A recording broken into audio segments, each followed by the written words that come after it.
I was what you would call, a rec ball player. You could find me at every park, any rec, where they had some run.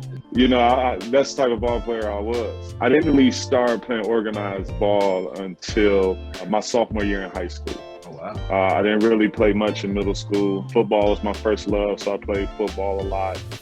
Played in a lot of police athletic leagues in Detroit. I'm sure you remember those. I was 6 feet my freshman year. I came back my sophomore year, I was 6'7". So I started playing ball like the last 10 or so games of my sophomore year in high school. So I didn't really play a whole season. I had a pretty good 10 games. Didn't really know if I was gonna stick with it. My coach called me in after the season, after my sophomore year. And he brought me out this big box, a huge cardboard box, and he just set it down. There was, tons of envelopes in it. So I'm like, what's this? And I noticed they all had my name on it. And they were all from different colleges and universities that had seen me within those 8 to 10 games that I played. So right then and there, I think my people kind of made the decision for me. Like, it's an opportunity to go to school for free. Just like you said, it was an instant love. I fell in love with the game. I fell in love with the preparation. I felt like I had to really make up some time, and it was just a natural love, and it was just really fun.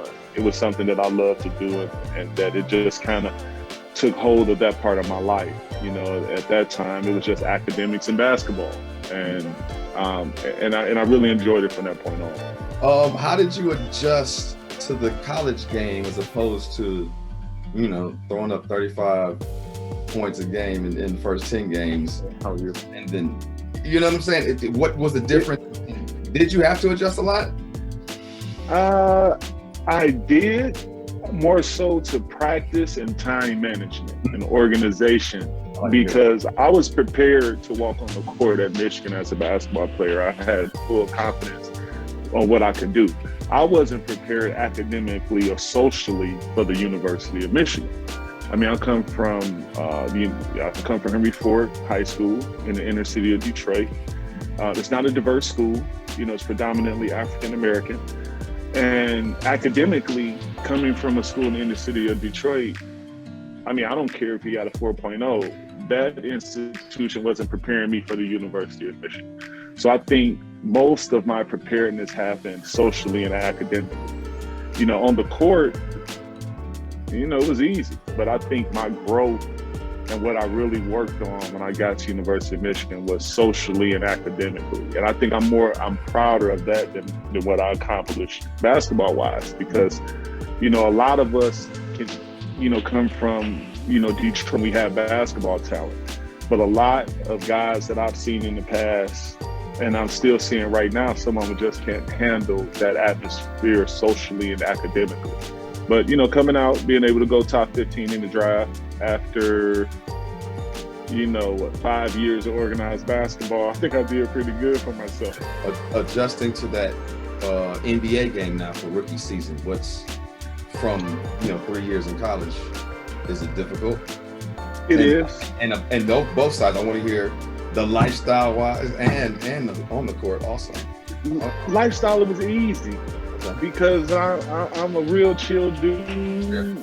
I don't need much. My brother came to live with me. One of my best friends came to live with me.